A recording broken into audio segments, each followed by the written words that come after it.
Ok, queridos, tudo bem com vocês? Vamos para mais um vídeo. Como eu falei no último vídeo, eu estou concluindo uma sessão, né? Não é bem uma conclusão, não, mas a gente vai, no próximo vídeo, que eu não sei quando é que vai sair, eu vou começar a tratar do versículo 11 em diante, tá bom? Eu vou encerrar essa sessão que vai até o 10. E eu trabalhei no último vídeo aqui a ideia de que as pessoas interpretam mal o fato da salvação. Muitos acreditam e usam o versículo 6 desse texto que nós estamos estudando aqui para dizer que há uma salvação por obras ou que as obras podem nos ajudar na nossa salvação. E eu disse que não. O nome desse ensino é legalismo, tá? É o nome que se dá para isso, para o uso das obras na salvação. Eu tenho uma outra questão para tratar contigo, tá? A gente já tratou bastante, já falou muito, mas eu queria tratar de um outro equívoco que pode acontecer em relação ao entendimento errado a respeito da salvação. E aqui, queridos, nós vamos falar aqui a respeito de um ensino antibíblico, de que uma vez que uma pessoa é salva pela graça, não importa mais a maneira como essa pessoa vive. Vou colocar para ti da seguinte forma. Esses são os dois grandes perigos da vida cristã quando o tema é salvação. Um é o legalismo, é o que defende obras na salvação, que as nossas obras podem nos ajudar na salvação. E o outro é aquilo que nós chamamos de antinomianismo ou antinomismo. É um nome estranho, tá bom? Mas é um ensino que ainda hoje permanece na igreja. Na verdade, esses dois ensinos, né, o legalismo e o antinomianismo, são realidades permanentes na história da igreja. Em todas as épocas da vida da igreja,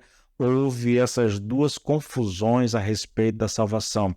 Aqueles que acreditam que as obras ajudam na salvação, e aí nós temos Paulo escreveu o livro de Gálatas, a carta aos Gálatas, só para tratar dessa questão, tá? E nós temos também a questão do antinomianismo, que é a ideia de que, já que eu fui salvo pela graça, não importa como eu vivo. Ou seja, essas pessoas interpretam a graça de maneira exagerada, equivocada, antibíblica, e elas lidam com a graça como se a graça fosse uma espécie de passe livre para o pecado. Deus me salvou, a salvação não é por obras, minhas obras não podem me ajudar, então não importa como eu vivo, eu posso até pecar, eu já fui salvo mesmo, e a salvação não depende das minhas obras, depende da obra de Cristo, foi Jesus que me salvou, então como eu vivo não importa. Esse é um grande perigo na vida da igreja, tá? Então vou tratar disso agora, já tratei da questão do legalismo no vídeo anterior, e agora eu quero tratar disso. Bom, geralmente quem defende essa ideia, querido, usa, dentre outros textos, aquele que está lá em Romanos 10, 9. Diz assim: se com a tua boca confessares Jesus como Senhor e em teu coração creres que Deus o ressuscitou dentre os mortos, serás salvo. Então, uma vez que você confessou a Jesus como seu Senhor e seu Salvador, você é salvo, né? Veja, a pessoa chega a dizer assim: olha, tá vendo? Tá aqui, esse versículo diz tudo, né?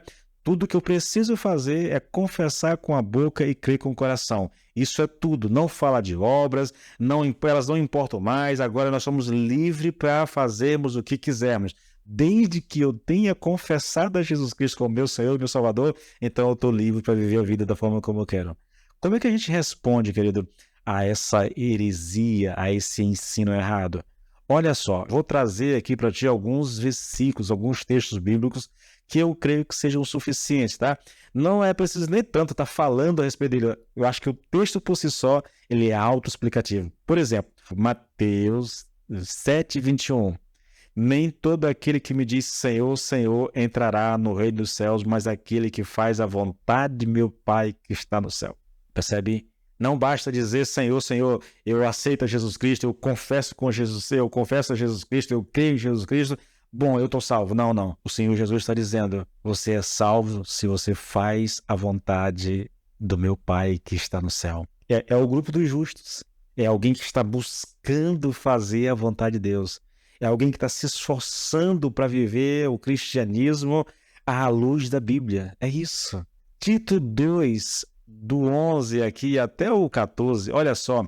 Porque o dom gratuito da salvação eterna agora está sendo oferecido a todos. E junto com esse dom, vem a compreensão de que Deus quer que nos voltemos da vida ímpia e dos prazeres pecaminosos para uma vida correta no temor de Deus na era presente, aguardando esperançosamente aquele tempo quando se verá sua glória, a glória do nosso grande Deus e Salvador Jesus Cristo, que se deu a si mesmo por nós a fim de livrar-nos dos nossos pecados e nos purificar para fazer de nós o seu próprio povo dedicado a fazer boas obras. Então, observe uma coisa, o texto está dizendo que Deus espera de nós, porque nós somos salvos, que a gente abandone a vida ímpia, a vida de prazeres pecaminosos, para uma vida correta diante de Deus. Então, a ideia é a seguinte, nós vamos deixar uma vida de pecado para uma vida de santidade.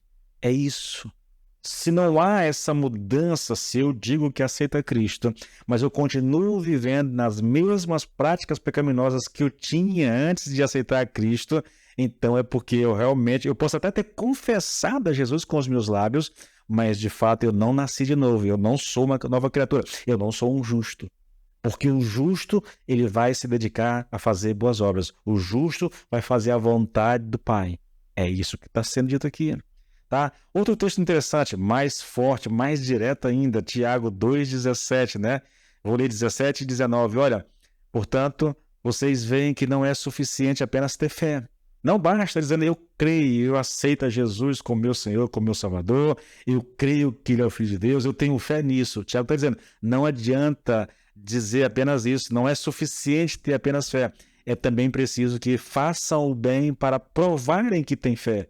A fé que não se manifesta por meio de obras, ela é morta. Esse é um texto, eu pararia aqui, queridos, porque esse, para mim, ele resolve tudo. Se eu digo que creio em Jesus Cristo, se eu abro a minha boca para professar, eu aceito Jesus Cristo como meu Senhor e como meu Salvador, eu creio que Ele é o Filho de Deus, então essa profissão de fé, essa declaração, ela só tem utilidade na minha vida se ela for acompanhada de obras. Então, se eu sou filho de Deus, então eu preciso produzir obras que demonstrem que eu sou filho de Deus. Porque não adianta dizer que é filho de Deus sem demonstrar isso na prática. É isso que eu estou falando. Se você diz que aceitou a Cristo, se você diz que tem fé em Jesus Cristo, mas continua nas mesmas práticas pecaminosas que você tinha antes de aceitar a Cristo, então, meu querido, minha querida, você não nasceu de novo, você não tem fé, você se equivocou, você está presa a um espírito de religiosidade, mas não conhece a Deus ainda, não nasceu de novo. É impossível, querido, é impossível, tá?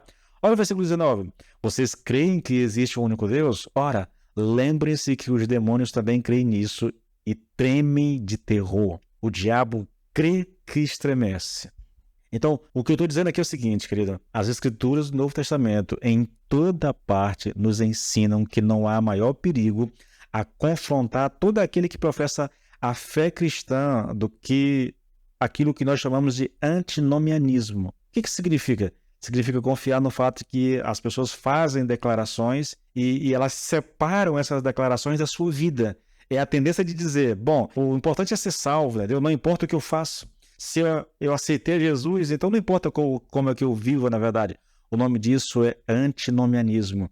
É a ideia de viver sem obedecer a Deus. É como se não existisse lei para obedecer. É como se a gente não tivesse mais nenhuma obrigação de fazer a vontade de Deus. Basta você abrir a boca e dizer, eu aceito Jesus Cristo como meu Senhor, como meu Salvador. Eu creio que Ele é o Filho de Deus. E agora que eu confessei isso, eu estou livre para viver a minha vida da forma que eu bem quiser, da forma que eu bem entender. Esse é o ensino. E isso é uma aberração, querido. Não há base bíblica no mundo que sustente isso, tá? Não há. Nós somos salvos pelo sacrifício de Jesus, é verdade. Bom, se eu sou salvo, se eu creio em Jesus Cristo, agora minha vida vai refletir isso. Como, pastor? As obras que eu faço, elas vão dizer se eu creio ou se eu não creio. Não adianta apenas falar, querido. É o oposto daquilo que nós tratamos no vídeo anterior. Eu tenho que fazer, eu tenho que fazer. Se eu não fizer isso, eu não sou salvo. Se eu não fizer aquilo, eu não sou salvo. Não, isso é equivocado também. Eu sou salvo